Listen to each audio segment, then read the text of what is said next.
तो आज की कक्षा एक बार फिर से हम गायत्री महामंत्र कर लेते हैं और परम पूज्य गुरुदेव वंदनीय माता जी के संरक्षण में।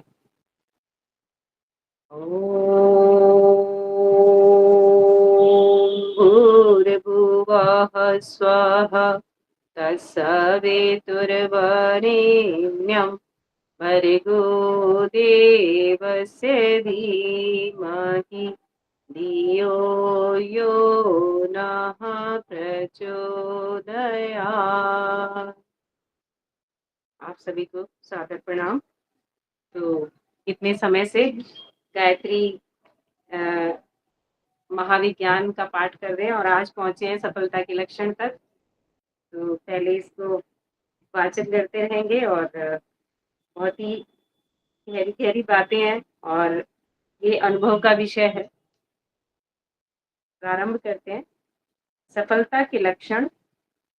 गायत्री साधना से साधक में एक सूक्ष्म दैवी चेतना का आविर्भाव होता है। प्रत्यक्ष रूप से उसके शरीर या आकृति में कोई विशेष अंतर नहीं आता, पर भीतर ही भीतर भारी हेरफेर हो जाता है। आध्यात्मिक तत्वों की वृद्धि से प्राणमय कोश, विज्ञानमय कोश और मनोमय कोश में जो परिवर्तन होता है, उसकी छाया अन्नमय कोश में बिल्कुल ही दृष्टिगोचर न हो, ऐसा नहीं हो सकता। यह सच है कि शरीर का ढांचा आसानी से नहीं बदलता, पर यह भी सच है कि आंतरिक हेर फेर के चिन्ह शरीर में प्रकट हुए बिना नहीं रह सकते। तो गुरुदेव हमें बता रहे हैं कि जब हम गायत्री साधना में उतरते हैं तो सूक्ष्म देवी चेतना हमारे भीतर प्रादुर्भूत होती है और प्रत्यक्ष रूप से इतना कोई विशेष अंतर हमें दिखाई नहीं देता, पर अंतःकरण में भारी हेरफेर हो जाते हैं। ये सब हम अनुभव करते हैं और जो आध्यात्मिक तत्वों की जो वृद्धि है वो हमारे प्राणमय कोश में, हमारे विज्ञानमय कोश में, हमारे मनोमय कोश में तो परिवर्तन करती है, लेकिन अन्नमय कोश में भी उसका हमें दिखाई देने लगते हैं उसके लक्षण। कहने का अर्थ है कि शारीरिक बदलाव भी दिखाई देते हैं गायत्री साधना से।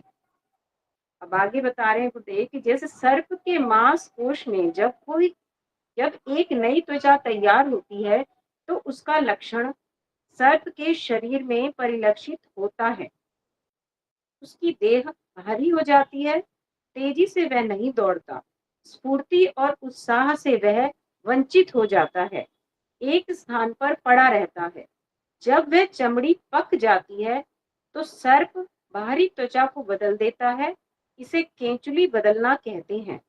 केंचुली छोड़ने के बाद सर्प में एक नया उत्साह आता है, उसकी चेष्टाएं बदल जाती हैं, उसकी नई चमड़ी पर चिकनाई, चमक और कोमलता स्पष्ट रूप से दिखाई देती है। ऐसा ही हेर फेर साधक में होता है। जब उसकी साधना गर्भ में पकती है तो उसे कुछ उदासी, भारीपन, अनुत्साह एवं शिथिलता के लक्षण प्रतीत होते हैं, पर जब साधना पूर्ण हो जाती है तो दूसरे ही लक्षण प्रकट होने लगते हैं।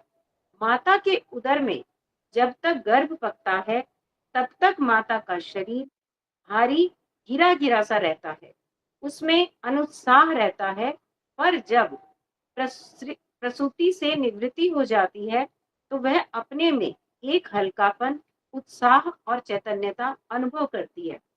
तो गुरुदेव ने हमें दो उदाहरण दिए हैं जिससे, जैसे कि एक सांप का, जब वो केंचुली उस पर चढ़ जाती है तो उसका शरीर किस तरीके से भारी भरकम हो जाता है, उसकी सारी कांति विहीन हो जाता है, और जब वो समय निकल जाता है और वो केंचुली परिपक्व होकर उसके शरीर से उतर जाती है तो वो एकदम चमकीला, कोमल दिखने लगता है। और एक दूसरा उदाहरण दिया है गुरुदेव ने प्रसूता स्त्री का, कि जब वो गर्भ धारण करती है तो उसके शरीर में कुछ चेंजेस आते हैं, उसके मन में भी कुछ चेंजेस आते हैं, एक शिथिलता आती है और मन में अनुत्साह बना रहता है। ये चेंजेस गुरुदेव बता रहे हैं कि जब हम साधना में उतरते हैं तो हम सबने अनुभव किए हैं कि किस प्रकार धीरे धीरे, सबसे पहले तो इतना उत्साह भी नहीं रहता, धीरे धीरे धीरे धीरे जब ये साधना पकती रहती है और पकने के बाद, अभी खैर परिपूर्णता की स्थिति तो नहीं आई है, लेकिन हम अनुभव जरूर करते हैं कि पहले की कंपेयर में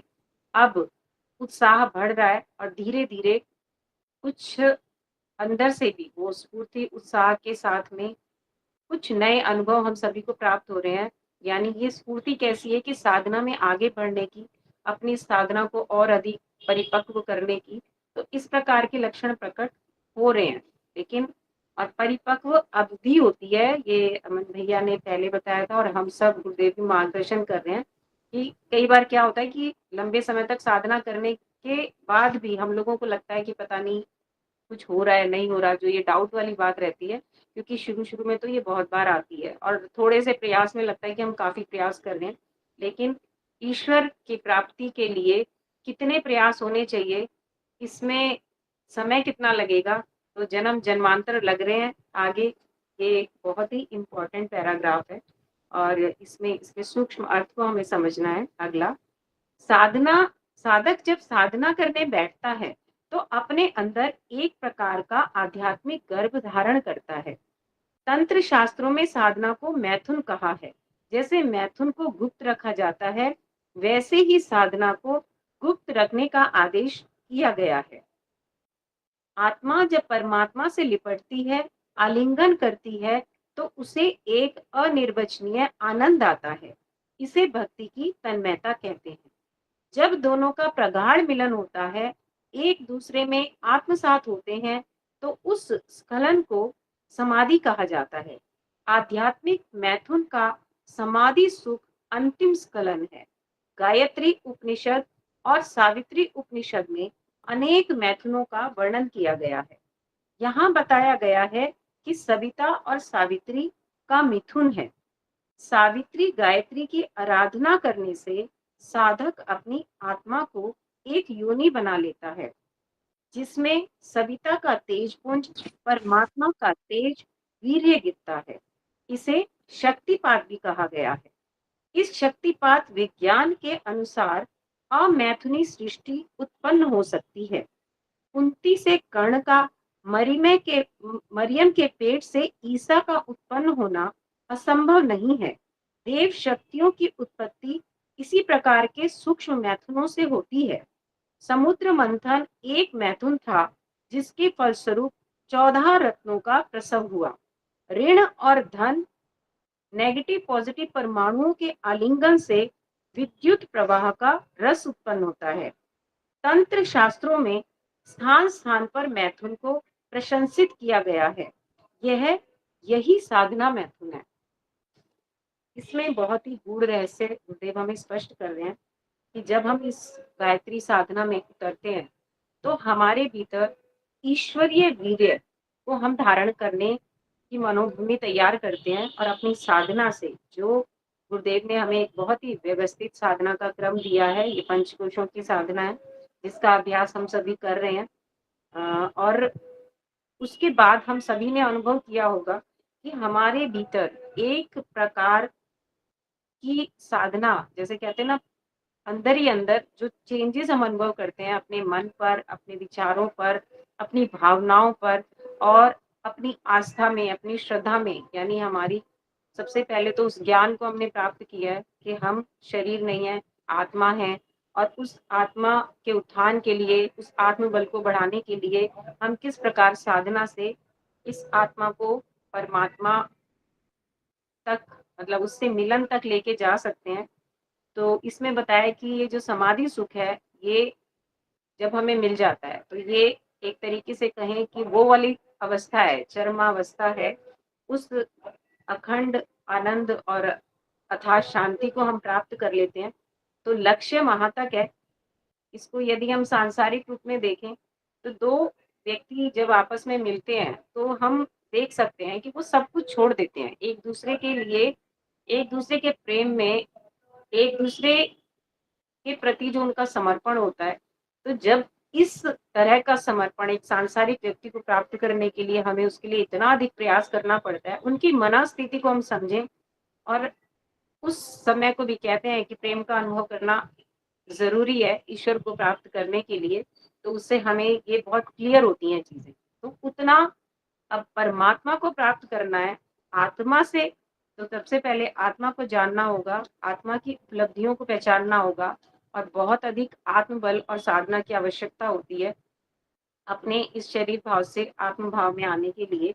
तो यहाँ बता रहे हैं कि आत्मा को एक योनि बनाना, कहने का अर्थ है कि यदि हम इसको, यहाँ अलंकार है, मानवीकरण अलंकार किया है आत्मा और परमात्मा का। तो जब हम साधना में उतरते हैं और एक व्यवस्थित या जो गुरुदेव के बताए अनुसार इस साधना को हम, यानी ऐसा गुरु हमें प्राप्त हो जाए, एक समर्थ गुरु हमें मिल जाए, तो वो जिस तरीके से हमारे भीतर शक्तिपात करते हैं, हमें साधना क्रम में आगे बढ़ाते हैं, और हम भी उनके बताए अनुसार उनके अनुशासन में चलकर जब साधना को करते हैं, तो हम ईश्वरीय शक्ति को प्राप्त करने लगते हैं। परमात्मा की शक्तियां हमारे भीतर आत्मसात होने लगती हैं, और हमारा जो मनुष्य का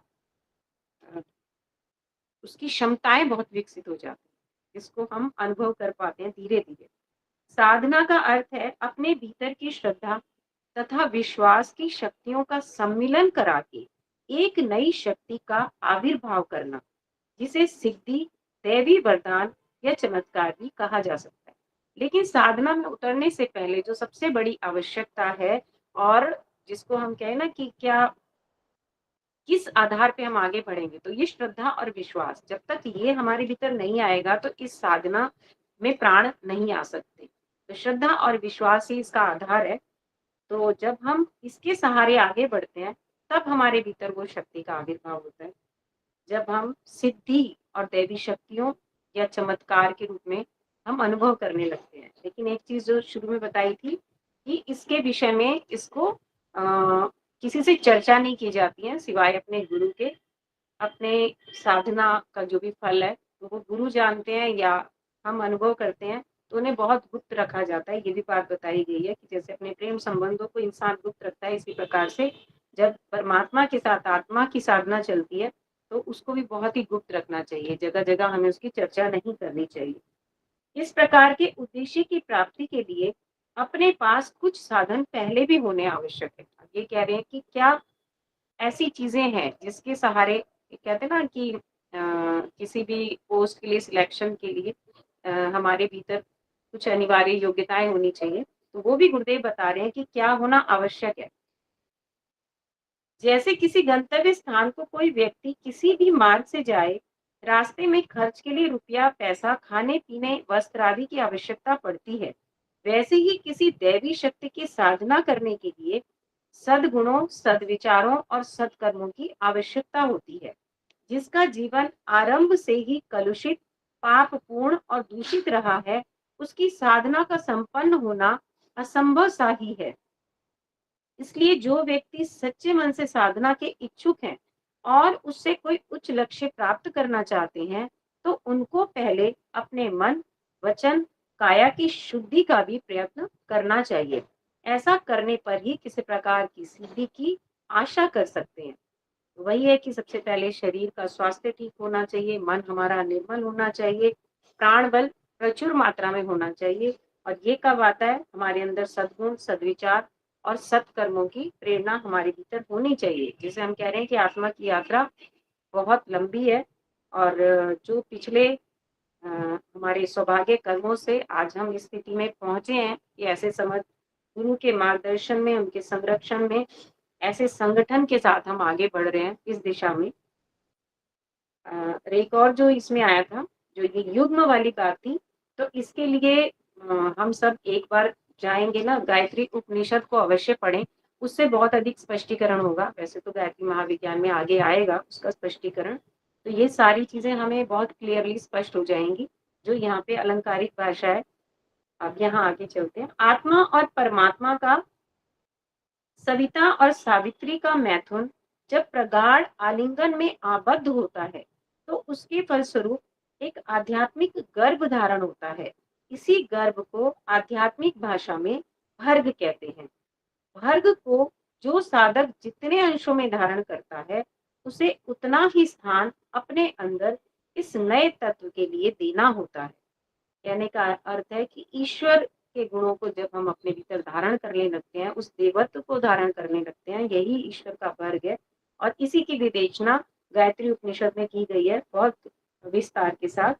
नए तत्वों की स्थापना के लिए पुराने तत्वों को पदच्युत होना पड़ता है। तो पुराना हम हटाएंगे, कहने का अर्थ वही है कि सत प्रवृत्तियों का संवर्धन और दुष्प्रवृत्तियों का निष्कासन, एक एक बुराई को छोड़ते जाना और अच्छाई को अपनाते चले जाना, तो हम फिर उस ईश्वरीय गुणों के साथ युक्त होते चले जाते हैं और उनके जैसे बनने के लिए हम आगे बढ़ते हैं। इस संक्रांति के कारण स्वाभाविक क्रियाविधि में अंतर आ जाता है और उस अंतर के लक्षण साधक में उसी प्रकार प्रकट होने लगते हैं जैसे गर्भवती स्त्री को अरुचि, उबकाई, कोष्ठबद्धता, आलस्य आदि लक्षण होते हैं। वैसे ही लक्षण साधक को भी उस समय तक, जब तक कि उसकी अंतः योनि में गर्भ पकता रहता है, परिलक्षित होते हैं। केंचुली में भरे हुए सर्प की तरह वह भी अपने को भारी भारी, विंधा हुआ, जकड़ा हुआ, अवसादग्रस्त अनुभव करते हैं। आत्मविद्या के आचार्य जानते हैं कि साधनावस्था में साधक को कैसी विषम स्थिति में रहना पड़ता है। इसीलिए वे अनुयायियों को साधना काल में बड़े आचार विचार के साथ रहने का आदेश करते हैं। रजस्वला या गर्भवती स्त्रियों से मिलता जुलता आहार विहार साधकों को अपनाना पड़ता है, तभी वे साधना संक्रांति को ठीक प्रकार से पार कर पाते। तो अनिवार्य शर्तें हैं ये, जो इस बार की संडे की कक्षा में अमन भैया ने भी बताया कि यदि हम उच्च स्तरीय साधनाओं में आगे बढ़ रहे हैं तो हमें अपने आहार विहार को संतुलित करना पड़ता है, अपने जीवनचर्या में आवश्यक परिवर्तन करने पड़ते हैं इस साधना में उतरने के लिए। तो जिस तरीके से कहते हैं कि जब गर्भवती स्त्रियां होती हैं उनका भी खान पान पूरी तरीके से चेंज हो जाता है। और चेंज क्यों होता है?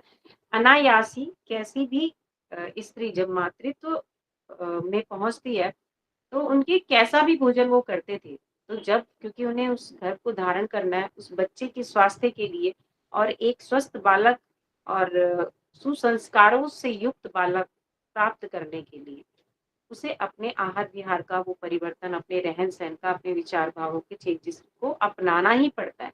तो इसी प्रकार यदि हम साधक या साधना में उतर रहे हैं और हमें परमात्मा की प्राप्ति करनी है तो हमें कितने अंशों में अपने जीवन चर्या को, अपने आहार विहार को चेंज करना पड़ेगा, ये आवश्यक नियम है। इसके बिना हम इस साधना में आगे नहीं बढ़ेंगे और जब ये साधना चलती रहती है तब भी बहुत बार अवसाद की स्थिति बनती है, क्योंकि लंबा रास्ता है, धीरे धीरे धीरे धीरे करके और नियमित रूप से और निरंतर जब हम इस साधना क्रम को अपनाते हैं तो धीरे धीरे आपको स्पष्टता तो आने लगती है, लेकिन फिर भी ये नहीं पता, हमें छोड़ देना पड़ता है ईश्वर की इच्छा पर, बिना किसी इच्छा के, कि बिना किसी लाभ के, सिर्फ कोई फल की इच्छा नहीं करनी है, केवल अपनी साधना को हम करते रहें तो धीरे धीरे हमें उसके परिणाम दिखने लगते हैं।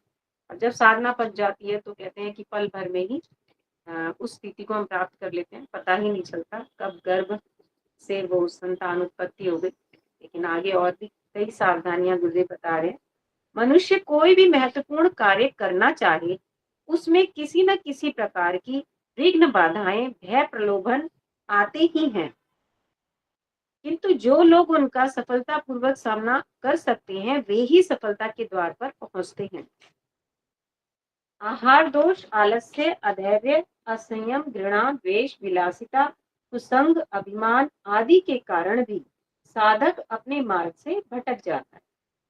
भ्रष्टाचार, चोरी की कमाई, दूसरे के अधिकार का अपहरण, घोर स्वार्थपरता आदि जैसे दोषों का आजकल बाहुल्य है।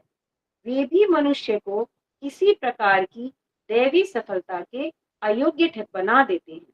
इसलिए जो व्यक्ति वास्तव में साधना को पूर्ण करके सफलता और सिद्धि की आकांक्षा रखते हैं उनको उसके लिए सब प्रकार के त्याग, बलिदान, कष्ट सहन आदि के लिए सहर्ष प्रस्तुत रहना चाहिए, जिससे साधना परिपक्व होकर इच्छित फल प्रदान करेगी।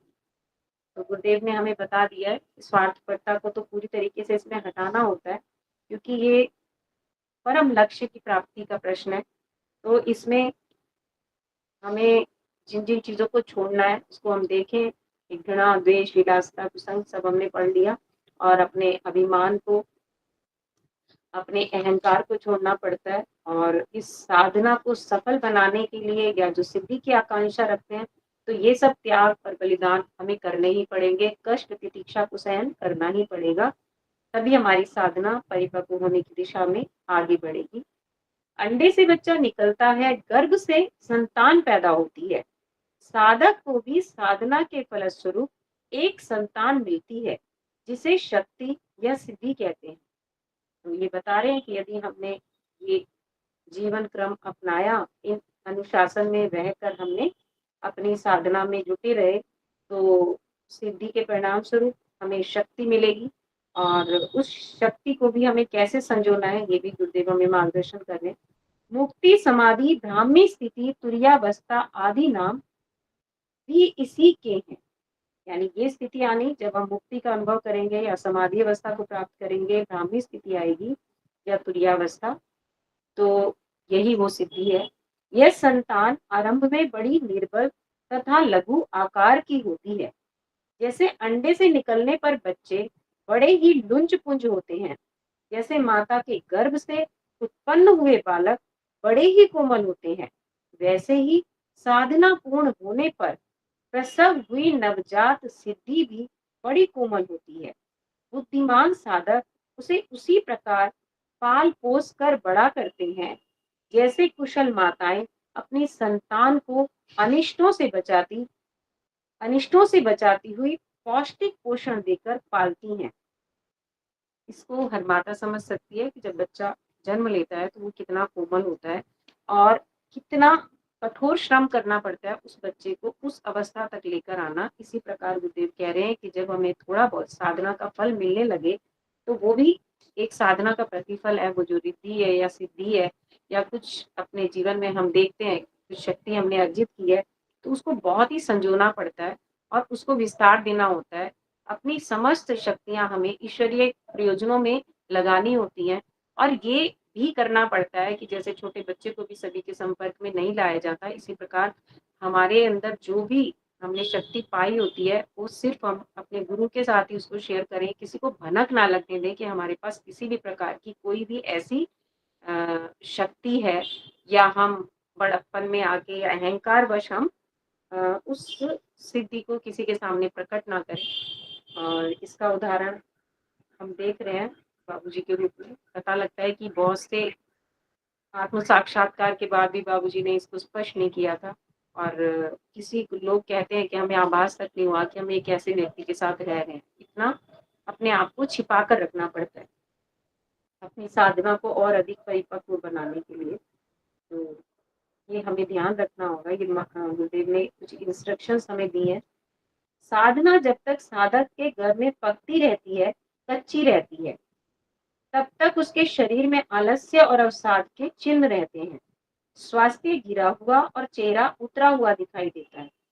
पर जब साधना पक जाती है और सिद्धि की सुकोमल संतति का प्रसव होता है, तो साधक में तेज, ओज, हल्कापन, चैतन्य, उत्साह आ जाता है। वैसा ही जैसा कि केंचुली बदलने के बाद सर्प में आता है। सिद्धि का प्रसव हुआ या नहीं, इसकी परीक्षा इन लक्षणों से हो सकती है। यह 10 लक्षण नीचे दिए जाते हैं। तो इसमें गुरुदेव हमें बता रहे हैं, जैसे हम होते हैं ना, कई बार विचलित हो जाते हैं और मन में कई बार निराशा भी आती है और जब साधना में लगे रहते हैं कई बार स्वास्थ्य भी हमारा ढीला पड़ता है, तो मन में वो विश्वास कहीं ना कहीं डगमगाता है। कुछ हमारे मन में संशय भी आते हैं, कुछ भ्रम भी आते हैं, क्योंकि जो ये अ, मोह का आवरण है वो हमें निरंतर प्रयास चलता रहता है प्रकृति और ईश्वर के बीच में, कि हमें नीचे गिराने के लिए, हमारे मनोभावों को बदलने के लिए। क्योंकि इस आवरण को हटाना, ये सोने के पात्र से ढका हुआ है, जैसा कि हमने कठोपनिषद ईशावास्य में पढ़ा। तो बहुत सारे ऐसे इस मार्ग में अवरोध आते हैं, बहुत सी विघ्न बाधाएं आती हैं जो हमारे मनोबल को तोड़ती हैं, हमारे आत्मविश्वास को डाउन करती हैं। लेकिन जब हमें कुछ सिद्धि मिलने लगती है, हमारी साधना परिपक्व होने लगती है, यानी जब वो रिजल्ट फल हमारे सामने आता है, तो हमारा जो विश्वास है, हमारी जो श्रद्धा है, वो बहुत ही प्रगाढ़ होने लगती है और फिर हमारे भीतर से वो जो तेज ओज की प्राप्ति होती है, वो एक हल्कापन आता है, यानी कि उस फल को प्राप्त करने के बाद तो उत्साह देखते ही बनता है।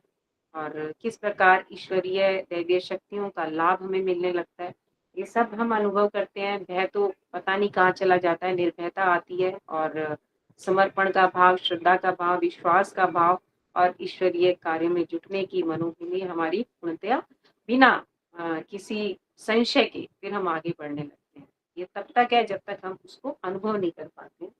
अब 10 लक्षण हम वैसे देख सकते हैं, गुरुदेव ने स्पष्ट रूप से बता दिए कि शरीर में हल्कापन और मन में उत्साह होता है, और ये ग्रुप उसका जीता जागता उदाहरण है। शरीर में से एक विशेष प्रकार की सुगंध आने लगती है। ऐसा भी कहते हैं कि जो लोग साधना में लगे रहते हैं तो उनके शरीर से सुगंध आती है, इसीलिए प्रकार एक मतलब नेचुरल सुगंध उनके शरीर से आने लगती है। त्वचा पर चिकनाई और कोमलता का अंश बढ़ जाता है, तेजस्विता बढ़ती है, ओजस तेजस कहते हैं कि दिखाई देने लगता है, चेहरे पे एक आभा मंडल आ जाता है। तामसिक आहार विहार से घृणा बढ़ जाती है। ये सब हम अनुभव कर रहे होंगे कि एक स्वतः ही मनोवृत्ति हमारी सात्विक भोजन के प्रति, सात्विक विचारों के प्रति, यानी सत्व की अभिवृद्धि होने लगती है हमारे भीतर, और उसी दिशा में हमारा मन लगने लगता है। स्वार्थ का कम और परमार्थ का अधिक ध्यान रहता है। जब साधना परिपक्व होने की स्थिति में मनुष्य अपने आप को, अपने सभी कर्म यानी ईश्वर के समर्पण करते चलते हैं, और यही प्रार्थना करते रहते हैं हम सभी कि परमार्थ का कार्य, गुरु का कार्य जितनी मात्रा में, जितना अधिक हो सके, गुरुदेव हमसे सब कुछ ले लें लेकिन हमें अपने कार्यों में लगाए रखें, हमारे इस शरीर का सदुपयोग कर लें। ऐसी भावना विकसित होती चली जाती है। हमारे नेत्रों में तेज झलकने लगता है, तो वो नेत्रों में भी, क्योंकि जब हम ईश्वरीय सत्ता को अपने भीतर धारण करते हैं, उस सविता के दिव्य तेज को, तो हमारे नेत्रों में भी एक चमक आती है, हमारा शरीर भी युवा होने लगता है। चिर यौवन की प्राप्ति जो अन्नमय कोश की और पांचों कोशों की जो साधना है, उससे हम इस बात को समझेंगे। अभी किसी व्यक्ति या कार्य के विषय में वह जरा भी विचार करता है तो उसके संबंध में बहुत सी चीजें ऐसी बातें स्वयं प्रतिभाषित होती हैं जो परीक्षा करने पर ठीक निकलती है। तो पूर्वानुमान होने लगता है, दूरदर्शी विवेकशीलता जागृत होती है, तो पहले से ही कुछ घटनाओं का उन्हें आभास होने लगता है, और कुछ विचार या कुछ प्रेरणाएं ऐसी उत्पन्न होती हैं कि उनका आगे का जीवन क्रम व्यवस्थित हो। दूसरों के मन के भाव जान लेने में देर नहीं लगती। मन जब निर्मल हो जाता है तो दूसरों के मनोभाव बहुत आसानी से समझ आने लगते हैं, तो उसके अनुरूप उसको अपना रिएक्शन देने में आसानी हो जाती है, और मन से जो कटुता की भावनाएं हैं, द्वेष की भावनाएं, वो दूर हो जाती है। शाप या आशीर्वाद सफल होने लगते हैं। जैसा उसके मन में विचार आता है तो वो फलीभूत भी होने लगता है, कई बार स्वयं को भी पता नहीं चलता, और ये जब हो जाता है तब समझ में आता है। अपनी गुप्त शक्तियों से वह दूसरों का बहुत कुछ लाभ या बुरा भी कर सकता है। तो दोनों है कि चाहे तो उन शक्तियों से उसे ईश्वर के कार्य में नियोजित करके बहुत लाभ अर्जित कर ले, और नहीं तो दूसरों का बुरा भी कर सकता है। तो दोनों दिशाओं में हम इन शक्तियों का उपयोग कर सकते हैं। तो ये 10 लक्षण इस बात के प्रमाण हैं कि साधक का गर्भ पक गया और सिद्धि का प्रसव हो चुका है। इस शक्ति संतति को जो साधक सावधानी के साथ पालते पोषते हैं, उसे पुष्ट करते हैं, वे भविष्य में आज्ञाकारी संतान वाले बुजुर्ग की तरह आनंदमय परिणामों का उपभोग करते हैं। किंतु जो फूहड़ जन्मते ही सिद्धि का दुरुपयोग करते हैं, अपनी स्वल्प शक्ति का विचार न करते हुए उस पर अधिक भार डालते हैं, उनकी गोदी खाली हो जाती है और मृत वत्सा माता की तरह उन्हें पश्चाताप करना पड़ता है। तो जो साधक इन सब अनुशासनों का पालन करते हैं, तो उन्हें एक स्वस्थ बालक के रूप में वो सिद्धियां प्राप्त होती हैं, और यदि वो उन्हें सही कार्यों में, ईश्वरीय कार्यों में, परमार्थ के कार्यों में लगाते हैं, तो उनकी साधना और आगे विकसित होती है, परिपक्व होती है। लेकिन यदि थोड़ी से लाभ प्राप्त करने पर उसको अपने अहंकार की पूर्ति में, स्वार्थपरता में हम खर्च करें, तो ये स्थितियाँ हमसे बहुत दूर चली जाती हैं, वो शक्तियाँ हमसे बहुत दूर चली जाती हैं, तो ना हम अपना लाभ कर पाते हैं, ना दूसरों का, और हानि उठाते हैं। ऐसा गुरुदेव हमें अ, मार्गदर्शन भी दे रहे हैं और आगाह भी कर रहे हैं। और इसमें जो बात थी कि जैसे पंचकोशीय ध्यान है, क्योंकि गुरुदेव ने तो हमें ऐसी साधना पद्धतियाँ दी हैं कि इस साधना पथ पर हम सब निरंतर आगे बढ़ रहे हैं, समय हो गया है। तो और इस पे अधिक चर्चा करेंगे। बहुत ही सुंदर था आज का स्वाध्याय, तो जो अनुभव कर पा रहे हैं, उसको देख रहे हैं, परिवर्तन वो कहते हैं बाहरी भी दिखने लगते हैं, तो सब एक दूसरे के भी हम देख रहे हैं कि बाहरी रूप से क्या परिवर्तन आ रहे हैं, और विचार भावों के परिवर्तन तो सबको दिख रहे हैं। आज की कक्षा के लिए बहुत बहुत धन्यवाद, सभी को प्रणाम, आभार। और हम इसको गायत्री उपनिषद को जरूर एक बार पढ़ेंगे, क्योंकि उसमें है इस सब का और अधिक विस्तार से विवेचन। तो क्योंकि कक्षा हमारा समय हो गया है, तो जितनी अधिक चर्चाएं होंगी उतना अच्छा रहेगा। हमारे बड़े वरिष्ठ भैया हैं, सब लोग हैं। जी, सभी को प्रणाम, धन्यवाद। जो कुछ त्रुटि हुई हो उसके लिए क्षमा। बहुत अच्छा दीदी, बहुत अच्छा। आप अपने चिर परिचित शैली में बहुत ही सुंदर वर्णन किया आपने इसका। गुरुदेव ने बहुत अलंकारिक रूप से इसमें कई जगह लिखा है, जिसको आपने बहुत सरल और सुपाच्य ढंग से प्रस्तुत किया। बहुत बहुत धन्यवाद, आभार आपका। और आगे हम आमंत्रित करें आदरणीय अमन जी भाई साहब को। उसके पहले बता दें कि एक बात जो ये आपका त्यागी जी भाई साहब कहते हैं, वीरेंद्र त्यागी जी भाई साहब, कि हम अपने आप को देखें कि हम कहाँ खड़े हैं। ये बात बार बार वो कहते हैं और हमें बहुत अच्छी लगती है। तो गुरुदेव ने ये पैरामीटर दे दिया है 10। अब इसके बाद हम लोग विचार करें कि हम लोग कहाँ खड़े हैं उनकी बात मानते हुए। तो चलिए, अमन जी भाई साहब से निवेदन है कि धन्यवाद। बहुत बहुत धन्यवाद मीना दीदी। दीदी पंचकोशीय की साधिका हैं, अनुभवी साधिका हैं दीदी, वरिष्ठ साधिका हैं। तो उन्होंने जो है बड़ी श्रद्धा से अपनी साधना को संपन्न किया, और उसके परिणाम भी जो अभी इसमें दिखाई देते हैं, उसमें दीदी ने जो चर्चा की उसके परिणाम भी जो हमें दिखाई देते हैं, दीदी में भी दिखाई देते हैं। तो बहुत बहुत आभार मीना दीदी को, और हमारे सभी साधक भाई बहन जो इसमें जो है ये जुड़े हुए हैं, मनन चिंतन कर रहे हैं।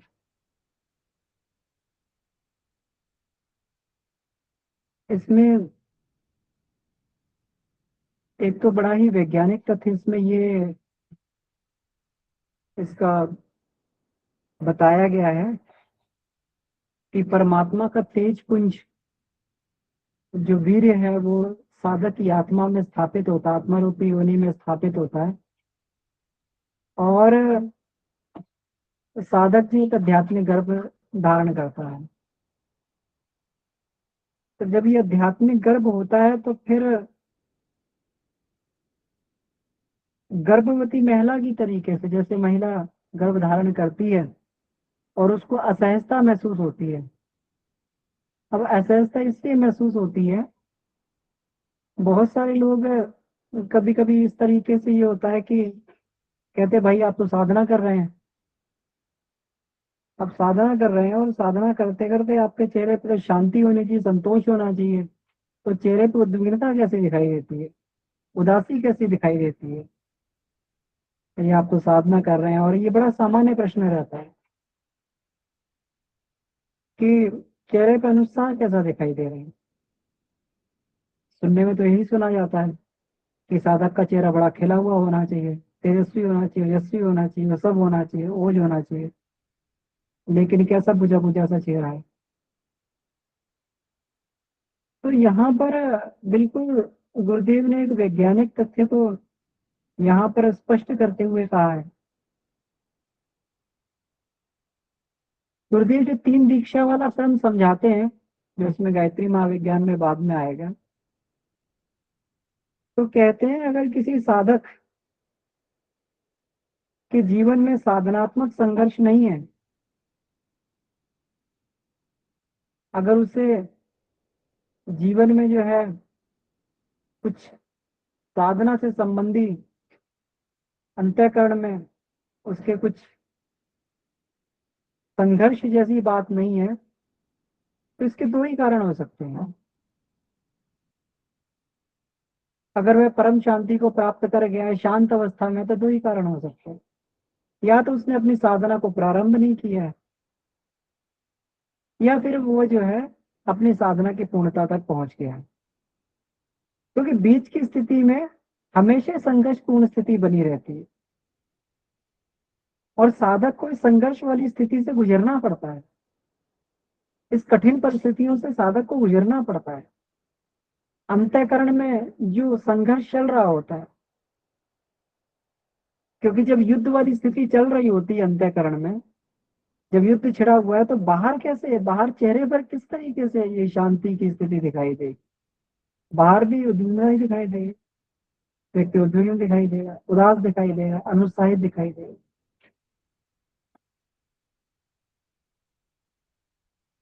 अब लेकिन अब जरूरी नहीं है कि ये जो है, अब कभी कभी जो है व्यक्ति अपनी व्यक्तिगत समस्याओं से भी इन सब चीजों से घिरा रहता है, लेकिन यह साधना की बात की गई, साधक की बात की गई कि लंबी साधना करने के बाद में अब इसका कोई परिमाण तो नहीं कि कभी अब ये प्रोसेस कब चालू होगा, लेकिन ये चालू तभी होता है जब साधक एक परिपक्व अवस्था में आ जाता है।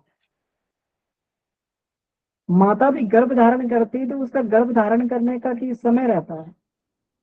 जब उसके अंदर स्त्रीत्व पकता है जाके, जब सारी चीजें उसके अंदर पक जाती हैं, सारे अंग पक जाते हैं, तभी उसके अंदर वो क्षमता आती है गर्भ धारण करने की। तो ऐसा नहीं कि परमात्मा जो है साधक को साधना शुरू करते ही उसका जो है वो गर्भ धारण वाला प्रोसेस चालू हो जाता है। साधक पहले अपने आप को विकसित करता है, एक परिपक्व अवस्था में पहुंचता है, एक अनुशासन में चलता है, और जब लंबे काल तक वो एक अनुशासन का अभ्यास करता है, जब वो पक जाता है और भगवान देख लेता है कि अब ये इसको संभालने के लायक बन गया है, अब ये उस संघर्ष को, अब ये उस जो इसके अंदर ये चलने वाला है, एक संग्राम चलने वाला, अब उसको ये संभाल सकता है। तभी जो है भगवान अपने तेज पुंज को स्थापित करता है, और इसी को अग्नि दीक्षा कहते हैं। अग्नि दीक्षा का मतलब ही यही है, जब तक मंत्र दीक्षा रहती है तब तक तो मंत्र जप रहे आराम से, जो है मंत्र का फायदा भी होता है। नए नए साधकों को बड़ा फायदा लगता है मंत्र में जो है, और सिद्धियां मिलती हैं, और सिद्धियों को उपयोग भी करता है, शक्ति भी महसूस होती है, सब कुछ लगता है बढ़िया, लगता है बढ़िया चल रहा है। लेकिन जैसे जैसे अंतःकरण की स्थिति परिपक्व होती है, पक जाती है, साधक के अंदर मेच्योरिटी आती है, और साधक जब ये घोषणा कर देता मैं तैयार हूं, तब जो है उस परमात्मा का तेज पुंज उसके अंदर गिरता, और ये अग्नि दीक्षा इसको कहते हैं। और ये अग्नि दीक्षा जो है, तब वो अग्नि दीक्षा के बाद में जो यहाँ साधक में बताई गई है, ये अनुत्साह जैसी स्थिति होती है, जैसे ये वाली एक, जैसे गर्भ धारण करती है, तो वैसे ही जो है गर्भवती स्त्री में रुचि, उबकाई, पोषणता अलग से आता है। वैसे ही जो है साधक के अंदर जो है अपने आप को भारी भारी, बिंदा हुआ, जकड़ा हुआ अवसादग्रस्त अनुभव करता है। और आत्मविद्या के आचार्य जानते हैं कि साधना अवस्था में साधक को कैसी विषम स्थिति में रहना पड़ता है, इसलिए वे अनुयायियों को साधना काल में बड़े आचार विचार के साथ रहने का आदेश देते हैं, बहुत ही आचार विचार के साथ में। क्योंकि इस स्थिति में अगर साधक थोड़ा भी अगर विचलित हो गया अपने मार्ग से, तो फिर जो है वो निचले पायदान पे फिर खिसक जाए कि नहीं, परमात्मा समझ जाता भी ये उस स्थिति लायक नहीं हुआ, ये उतना परिपक्व नहीं हुआ कि इसको ये संभाल ले। बहुत सारी जो है जो महिलाएं हैं वो नहीं अगर गर्भ को संभाल पाती, गर्भपात हो जाता, फिर उन्हें पूरा का पूरा प्रोसेस जो इतना सारा का सारा प्रोसेस जो है, उसके बाद वो लंबा प्रोसेस फिर चालू होता है गर्भ धारण का, और ये सब ये होना होता है। तो इसलिए उस स्थिति में जो है बड़े आचार विचार के साथ रहने, बड़ी सावधानी के साथ में रहने का आदेश उस स्थिति में ये दिया है। तो इसीलिए इसको कहा है मिलता जुलता आहार विहार साधकों को अपनाना होता है, मिलता जुलता। और वे साधना संक्रांति को ठीक प्रकार से पार कर पाते हैं। जो लोग उस समय जो है ये सही आचार विचार अपनाते हैं, वे ही उसमें ये कर पाते हैं। अब उसमें जो है कई प्रकार के प्रलोभन मनुष्य को उस समय दिखाई देते हैं, आहार दोष। और उसमें गुरुदेव कहते हैं कि जरा भी आहार दोष, आलस्य। अब देखिए ये साधना के विघ्न बताए गए उस समय जब ये साधना पक रही होती है गर्भ में और सफलता के मार्ग पर पहुंचने वाले होते हैं, तो उस समय अगर आहार दोष, आलस्य, अधैर्य, असंयम, घृणा, द्वेष, विलासिता, कुसंग, अभिमान आदि के कारण भी साधक अपने मार्ग से भटक जाता है। तो ये चीजों को हमें डायरी में नोट करके रख लेना चाहिए और बार बार रिपीट करना चाहिए कि आहार दोष, सबसे पहली बात आहार दोष। हम लोग कभी कभी आहार के विषय में बढ़ा रहे, अब तो हमारी साधना पक गई, अब तो कोई फर्क ही नहीं पड़ता हमको, अब तो कुछ भी खा लो, कुछ भी खाया वो कोई फर्क ही नहीं पड़ता है, अब तो हम लोग पार हो गए, है ना। आहार दोष पहली बात। आलस से दूसरी बात, जरा भी आलस से अगर ये आ गया अपनी साधना में और हमने ये कह दिया कि हम तो हो गया, तो चलते फिरते साधना हो जाएगी, अब तो जो है ये करते अब तो कोई जरूरत ही नहीं पड़ेगी, अब तो हमारा पक गया, शुभम चालू हो गया। तो जरा भी आलस से अगर ये आ गया, अधैर्य आ गया, नहीं हो रहा नहीं हो रहा नहीं हो रहा, कैसे होगा, असंयम जरा भी कर लिया, घृणा द्वेष अगर किसी के प्रति पनप गया, हृदय में थोड़ा भी घृणा द्वेष और ये आ गया, तो अंतःकरण कलुषित हो जाता है। विलासिता, कुसंग, अभिमान, ये सारे के सारे दोष हैं जिसके कारण साधक जो अपने मार्ग से भटक जाता है। बहुत इंपॉर्टेंट है। भ्रष्टाचार, चोरी की कमाई, दूसरे के अधिकार का अपहरण, घोर स्वार्थपरता आदि जैसे दोष इनकी बाहुल्यता है, ये भी जो है दैवी सफलता के अयोग्य बना देते हैं। तो इन लाइनों को बार बार हमें ये करके अपने हृदय पटल पर दोहराते रहना चाहिए कि यही हमारे विघ्न है और इन्हीं को पार करना, इन्हीं से हमें लड़ना है। तो ठीक है, बहुत बहुत आभार सभी को। तो ये सब हम लोग जो इस चीज को जानते हैं और हम लोग आगे बढ़ते रहते हैं, ये इसको ये करते रहते हैं। जी, मीना दीदी का हैंड रेस था, तो मेरा निवेदन है, दीदी आप कुछ कहना चाहते थे अभी बीच में। जी भैया, एक बात रह गई, 9 महीने से भी ज्यादा जब प्रसव काल की स्थिति आती है तो वो जीवन मरण की स्थिति होती है। तो साधना की सिद्धि में सब कुछ अपना दांव पर लगाना पड़ता है। बिल्कुल बिल्कुल दीदी, यही चीज दी गई है ना यहाँ पर आके जो है। तो थोड़ा भी अगर कोई अगर कहीं लापरवाही हो जाए तो फिर वो जो है। जी जी धन्यवाद अमान जी भाई साहब ने, और गहराई में आप ले गए, बहुत बहुत आभार, धन्यवाद। और आज का विषय है सफलता के लक्षण। इसको ध्यान में रखते हुए और भी जो चर्चा हो सकती है हो। विभा दीदी का हैंड रेज है। विभा दीदी। जी भैया प्रणाम। भैया अभी आप जो इतना सूत्र बताए, तो ये सब तो हमारे जीवन में आते जाते रहती है। तो क्वेश्चन ये हमारे मन में उठ रहा है कि जैसे उसको कटाई बुनाई, मतलब वहां पे हम टीकेंगे तब ना हमारी, मतलब हम वहां पे जैसे क्षरण हो जाएगी। अगर हम नहीं टीके, उसको कटाई बुनाई करके और फिर अच्छे मार्ग पे सकारात्मक की ओर बढ़े, तो तब तो नहीं ना होगा भैया, क्योंकि आते जाते तो रहती ही है। जैसे मतलब नजर है तो अच्छे और बुरे का तो परख होना चाहिए। इस पे आपका क्या कहना है भैया? जैसे आप अभी बताए, और बहुत पश्चाताप भी होती है कि हमारी दृष्टि क्यों उधर गई। मतलब कोई मेड ही आ गए या बहुत तरह की बातें हैं, क्योंकि ये तो परीक्षा की घड़ी है ना। तो इसको सोच समझ के आगे बढ़ना पड़ता है। तो कैसे होगा भैया? एक बैग तो दृष्टि मूर्ति नहीं। जी भैया, इस पे थोड़ा सा और विस्तार से बताएं।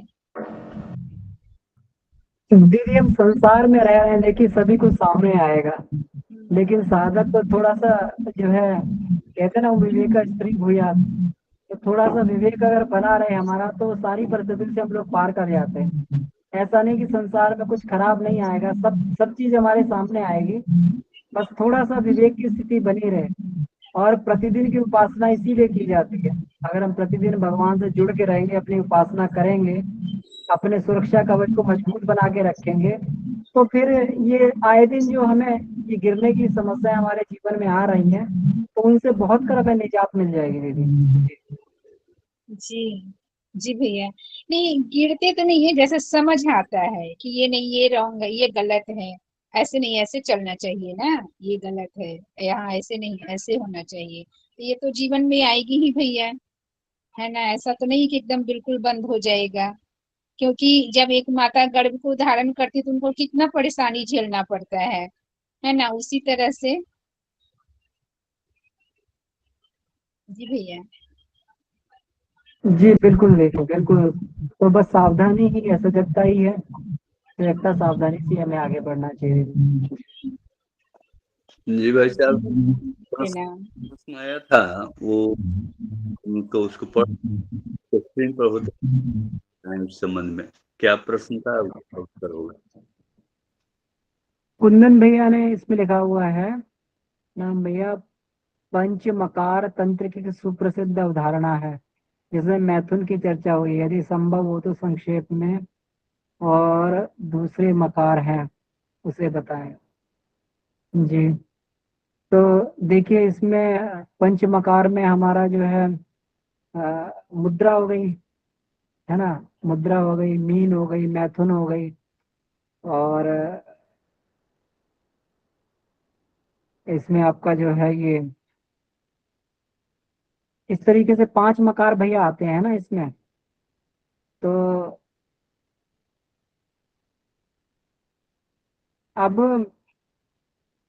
जो गुरुदेव ने जो पंच मकार की बात भैया इसमें कही है ना, ये बिल्कुल अलग है, ये आध्यात्मिक मकारों की उन्होंने बात कही है। और सारा का सारा जो है गुरुदेव ने इसको अलंकारिक रूप में ये कहा है कि हाँ, हाँ, मध्य मास मत्स्य मुद्रा मैथुन।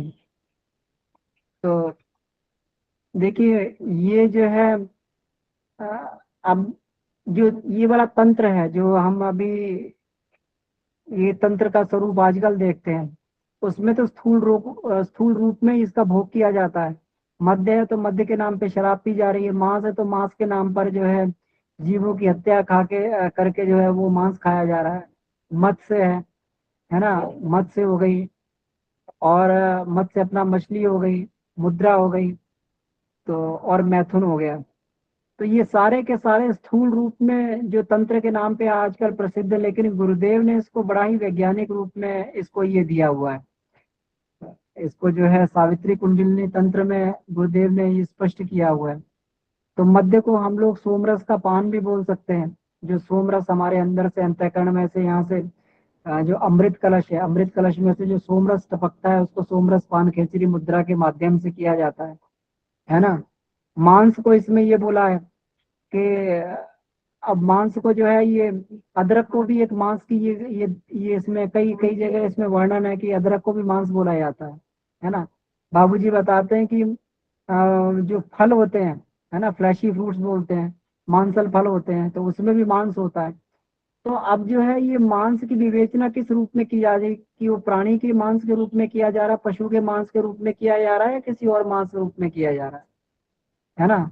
और मत्स्य के लिए ये बोला है कि हमारे इसमें इडा और पिंगला रूपी 2 मछलियां हमेशा जो है ये नदी में तैरती रहती हैं, जो जो जो हम प्राणापानन करते हैं, और इडा पिंगला में से जो श्वास प्रश्वास होता है, इसको 2 मछलियां बोला है। और जो साधक इन मछलियों को खाता है वो जो है उसका प्राण ऊर्ध्वगामी होता है, वो प्राणवान होता है। इसका मतलब मछलियों को इडा पिंगला रूपी मछलियों को खाना प्राणायाम हो गया। तो अगर प्राणायाम की क्रियाओं को हम लोग करते हैं, इडा पिंगला ये करते हैं, इडा से पिंगला, पिंगला से इडा, है ना, अनुलोम विलोम प्राणायाम या फिर नाड़ी शोधन प्राणायाम या फिर प्राणाकर्षण प्राणायाम करते हैं, तो ये जो है इडा पिंगला रूपी जो इसमें जो प्राण चल रहा है वो मछलियों को खाने की बात इसमें कही गई है। मुद्राओं की बात है। मुद्रा मतलब जो देवताओं को प्रसिद्ध करती है ना। तो कई प्रकार की मुद्राएं जो है, इसमें यौगिक मुद्राओं के बारे में भी बात आती है। यौगिक मुद्राएं, हस्त मुद्राओं के बारे में बात आती है। तो वो मुद्राएं बनाकर जो है, जो जो मुद्रा से ये देवता प्रसन्न होते हैं।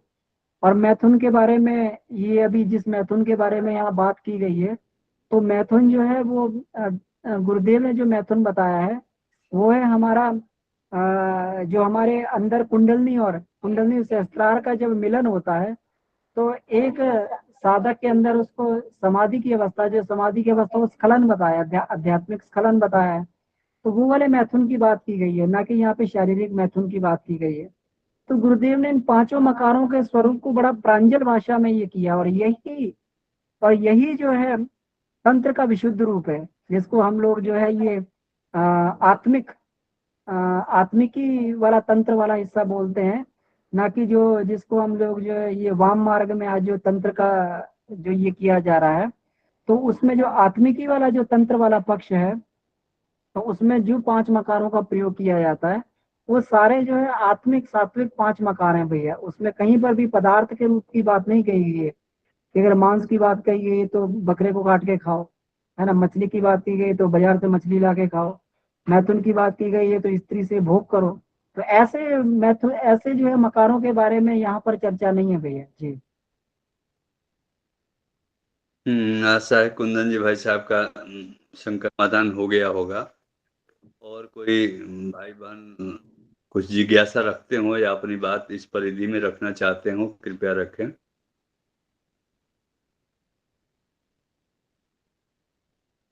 जी कविता दीदी,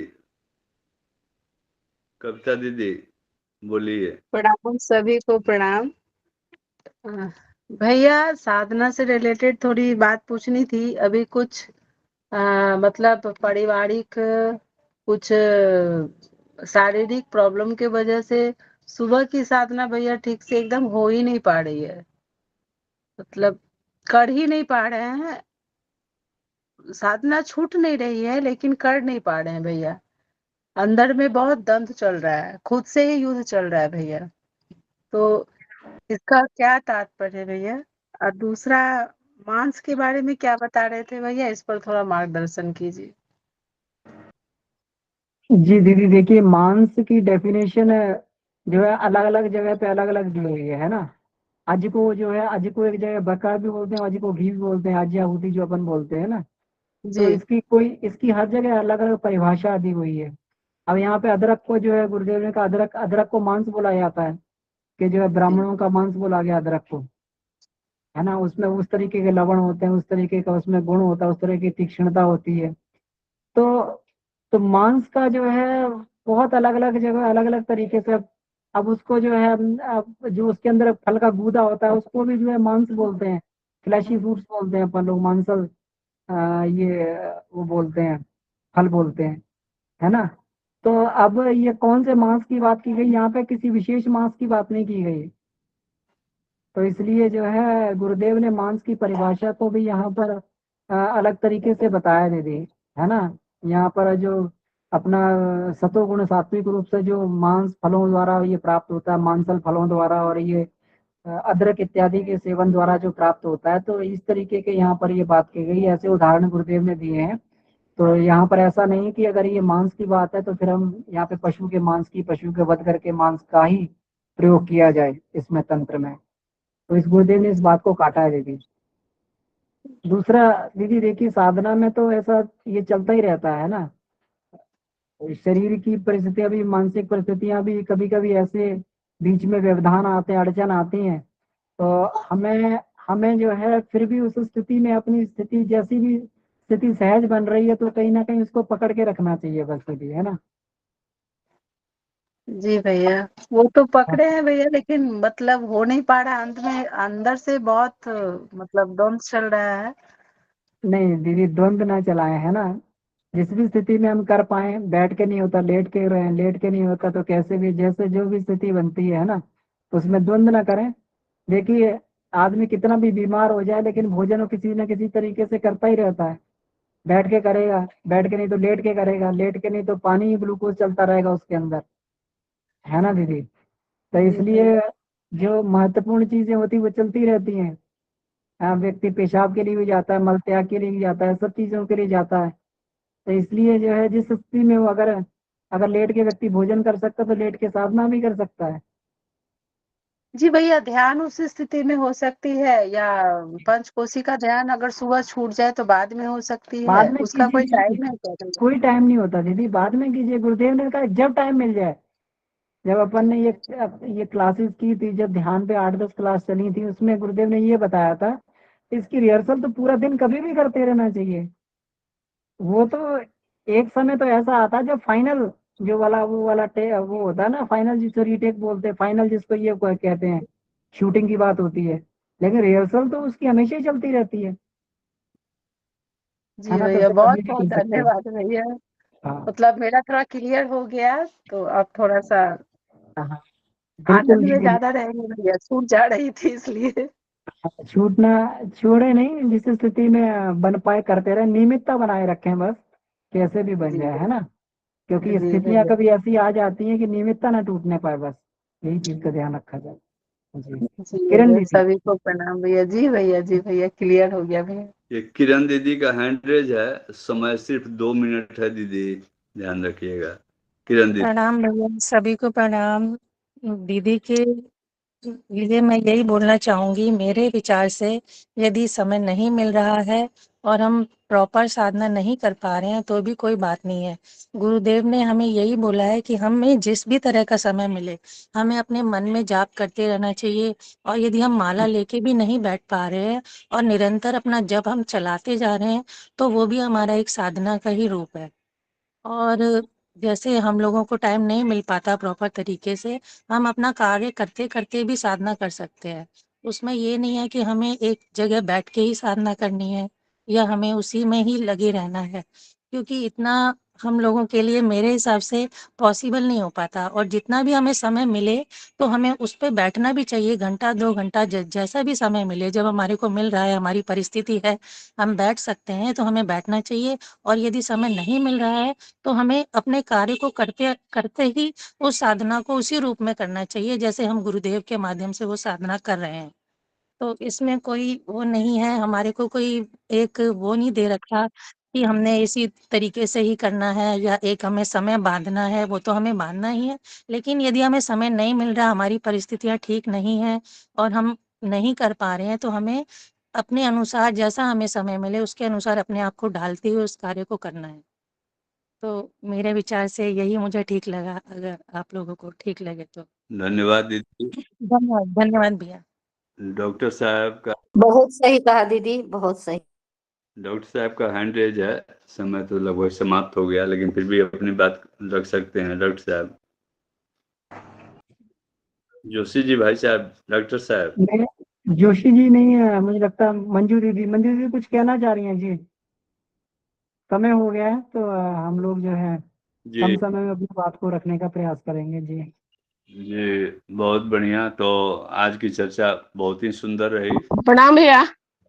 हाँ भैया, एक दीदी जो अनीता दीदी थी रांची से, उनका फोन नंबर चाहिए था, नहीं हमको दिखा ग्रुप में। ठीक है दीदी, हम दे देंगे जी। ठीक तो है भैया, मीना दीदी को बहुत बहुत ठीक। धन्यवाद, प्रणाम आभार। भैया। अमन जी भाई साहब को और परिचर्चा में भाग लेने वाले सभी भाई बहनों को बहुत बहुत धन्यवाद, आभार। तो आज का ज्ञान विज्ञान हमारे जीवन में उतरे, साधना के पथ पर आगे बढ़ते रहें, गुरुदेव की कृपा बनी रहे। तो इसके साथ हम लोग शांति पाठ करते हैं। ओम शांति। धन्यवाद सब। सभी साधकों को प्रणाम, शुभ रात्रि। प्रणाम। जी सभी भाई बहनों को धन्यवाद। सभी भाई बहनों को सादर प्रणाम, सभी धन्यवाद। भाई बहनों को प्रणाम, जय शुभ गुरुदेव। रात्रि। प्रणाम भैया, सभी को प्रणाम। प्रणाम दीदी।